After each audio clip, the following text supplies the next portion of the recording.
Hi friends, welcome to my channel. Nifty బీస్ పోయిన పార్ట్లో ఒక లాట్ ఆల్రెడీ బై చేసాం కదా. నెక్స్ట్ ప్రైస్ ఇంకా కిందకి వస్తే 0.5% ఇంకోటి బై చేశాను ఆల్రెడీ. చూడండి ఇక్కడ నిఫ్టీ బీస్ 690 క్వాంటిటీ ఉంది కదా, 690 క్వాంటిటీ ఉంది కదా.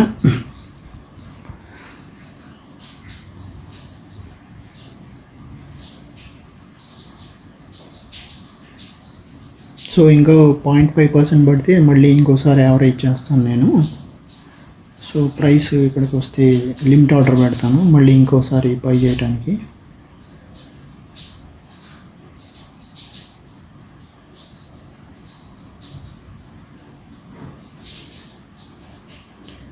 ఇప్పుడు ప్రైస్ 286, 287 ఉంది కాబట్టి 0.5% అంటే అందులో సగం అన్నమాట. 1.4 రూపీస్ తగ్గితే మనం 0.5% పడుతుంది, అంటే తగ్గుతుంది.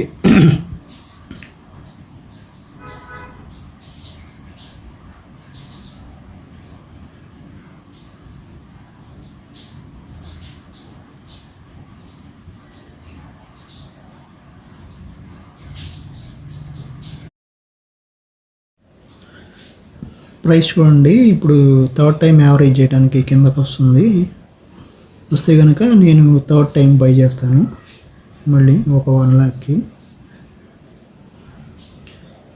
మనం యావరేజ్ చేసేటప్పుడల్లా ఇప్పుడు 3 టైమ్స్ బై చేస్తే యావరేజ్ ప్రైస్ ఈక్వల్గా మిడిల్ టైం ఎంత ఉందో అక్కడికి వస్తుంది అన్నమాట. హాయ్ ఫ్రెండ్స్, ప్రైస్ చూడండి, మన థర్డ్ టైం బై చేయడానికి ఛాన్స్ ఇవ్వకుండా 200 EMA దగ్గరికి వెళ్ళింది. బట్ ఇంకా టార్గెట్ అయితే రీచ్ కాలేదు. ఇప్పుడు మనం 5% కింద 1 లాక్కి కొన్నాము.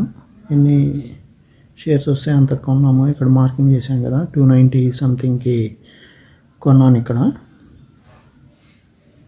ఒక 1 లాక్కి ఎన్ని షేర్స్ వచ్చినాయో అన్నీ ఇక్కడ బై చేసాము.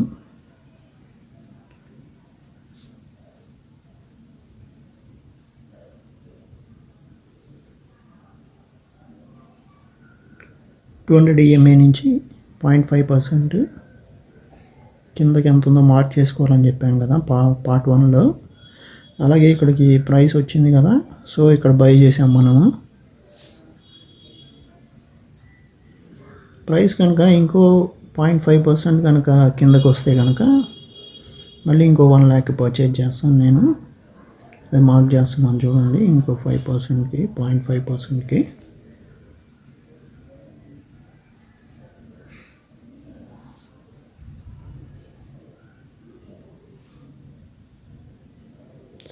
నిఫ్టీ అనేది ETF కాబట్టి ఎక్కువ పడుతుందనే భయం లేదు మనకి.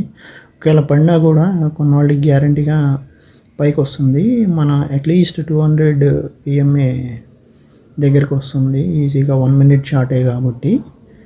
సో ఇది స్మార్ట్ యావరేజింగ్ లాగా ఇలా యావరేజ్ చేసుకోవచ్చు మనము. నేను ప్రాక్టికల్గా చూపిస్తాను మీకు ఎలా బై చేస్తున్నాను, ఎలా ప్రాఫిట్ బుక్ చేస్తున్నాను అనేది. ఇక్కడ చూడండి, 290.15కి కొన్నాను ఒక 1 లాక్కి. దానికి క్వాంటిటీ సంథింగ్ వచ్చినాయి. ఎంత వచ్చినాయి? 289 షేర్స్ వచ్చినాయి. సో ప్రైస్ కిందకు వస్తూ ఉంది.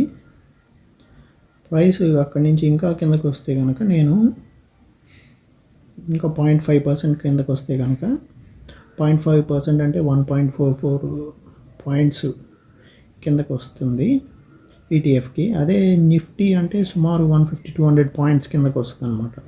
ETFలో 1 పాయింట్ అంటే అక్కడ 100తో సమానం కదా, అందుకని. సో ఇది చూడండి, ఇక్కడ ఆర్డర్ కూడా నేను చూపిస్తున్నాను. 346, 344 ఆల్రెడీ బై చేసేసాను. ఇంకోటేమో లిమిట్ ఆర్డర్ పెట్టాను. సో ప్రజెంట్ లాస్లో ఉంది కొద్దిగా. ప్రజెంట్ లాస్ 346 తర్వాత లిమిట్ ఆర్డర్